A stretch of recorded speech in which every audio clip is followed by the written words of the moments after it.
Bayangkan ada sebuah fungsi yang mirip dengan Google Search Engine di bagian otak kita yang akan mencari segala sesuatu yang berhubungan dengan hal-hal yang kita cari.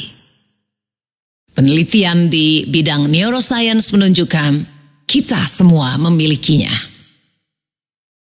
Halo, saya Nadia Ardiwinata. Semoga Anda dalam kondisi sehat walafiat dan terus antusias dalam mengembangkan diri. Kali ini kita akan membahas tentang si penjaga di gerbang otak. Sebelum mengikuti videonya, silakan like, subscribe, dan klik tanda loncengnya supaya tidak ketinggalan video-video terbaru.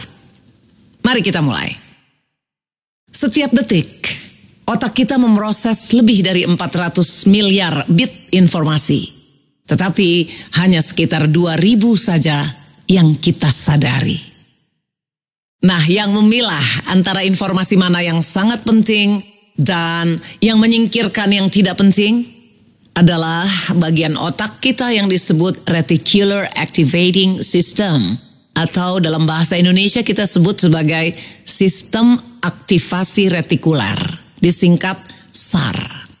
SAR ini berfungsi menangkap semua asupan sensorik dari lingkungan kita, dan jika ada asupan yang penting bagi kita, dia baru mengirim sinyal kepada otak sadar untuk memberitahu bahwa sedang terjadi sesuatu yang penting. Dia melakukan semua ini dengan kecepatan 800 kali lebih cepat daripada kerja pikiran sadar kita. Kalau Anda sempat nonton film West Side Story, di situ ada sebuah adegan tentang dua kekasih belia namanya Tony dan Maria yang bertemu untuk pertama kalinya. Pada waktu itu mereka sedang berdiri saling berseberangan di sebuah ruangan dalam sebuah pesta dansa. Ketika tiba-tiba semua gambar orang lain di ruangan itu menjadi buram, dan dari celah kosong di lantai dansa yang penuh sesak itu, mereka berdua saling menyadari kehadiran masing-masing, seolah-olah tidak ada orang lain yang hadir di situ. Ini bukan sekedar kisah yang indah, ini adalah contoh yang jelas tentang cara kerja sistem aktivasi retikuler atau SAR. Otak bawah sadar Tony telah diprogram penuh untuk mencari informasi yang berhubungan dengan gambar di otaknya tentang gadis impian melalui lingkungan sensoriknya. Dan otak bawah sadar Maria juga telah dikondisikan dengan pola persyarafan tentang pria idaman. Masing-masing pola tersebut menjadi satu bit informasi di antara 400 miliar yang paling relevan bagi otak sadar mereka. Sistem ini persis seperti mesin pencari Google. Ketika kita mengetik sebuah kata ke dalam Google, dia akan menjelajah internet, mencari segala sesuatu yang berhubungan dengan kata yang kita ketikkan itu, kemudian menariknya dan menyajikannya kepada kita untuk diperiksa. Dan Google melakukan semua itu hanya dalam hitungan detik. Sedangkan sistem aktivasi retikuler atau SAR di otak kita juga melakukan hal yang sama persis. Hanya saja tidak dalam hitungan detik, tetapi 1/1000 detik. SAR bekerja dengan begitu cepat dan efisien sehingga membuat Google terlihat sangat lambat. Seperti halnya Google, kita bisa memasukkan kata apapun dan gambar apapun yang akan segera dicari oleh sistem aktivasi retikuler atau SAR. Ketika kita memprogram sebuah gagasan atau tujuan tertentu ke dalam SAR, terlepas apakah kita sedang bangun atau kita sedang tidur, sedang memikirkan gagasan itu atau tidak, SAR akan terus-menerus melakukan tugasnya dan memilah seluruh samudera informasi untuk menemukan, memilih satu bit data terpenting bagi kesadaran kita dan menyingkirkan semua bit data lain yang tidak relevan.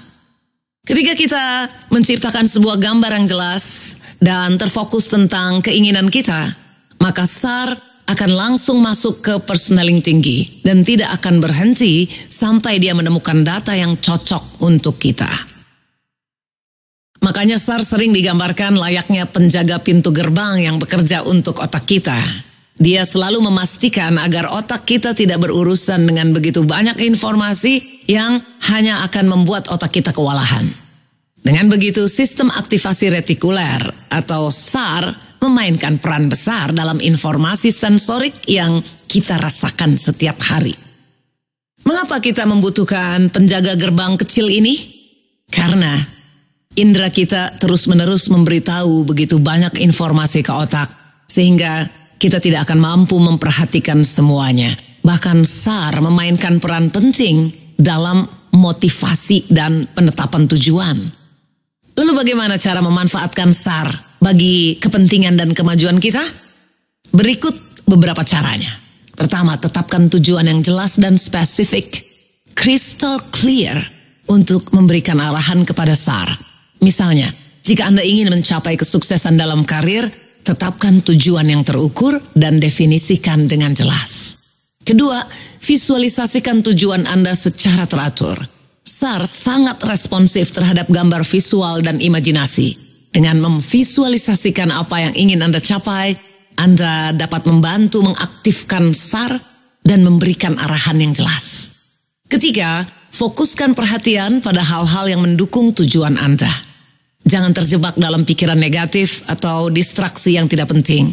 Alih-alih, arahkan perhatian pada hal-hal yang mendukung dan relevan dengan tujuan Anda. Keempat, gunakan afirmasi positif dan self-talk yang memperkuat keyakinan diri. SAR cenderung mengabaikan atau membuang informasi yang tidak konsisten dengan keyakinan kita. Dengan menggunakan afirmasi positif dan self-talk yang membangun, Anda dapat membentuk keyakinan yang kuat dan memberikan sinyal kepada SAR tentang apa yang Anda inginkan. Yang kelima, latih kebiasaan positif dan produktif. Selalu melibatkan diri dalam tindakan yang mendukung tujuan akan membantu memperkuat koneksi dalam SAR dan membuatnya lebih mudah untuk memusatkan perhatian. Begitulah topik bahasan kita kali ini. Semoga bermanfaat. Sampai jumpa di video berikutnya.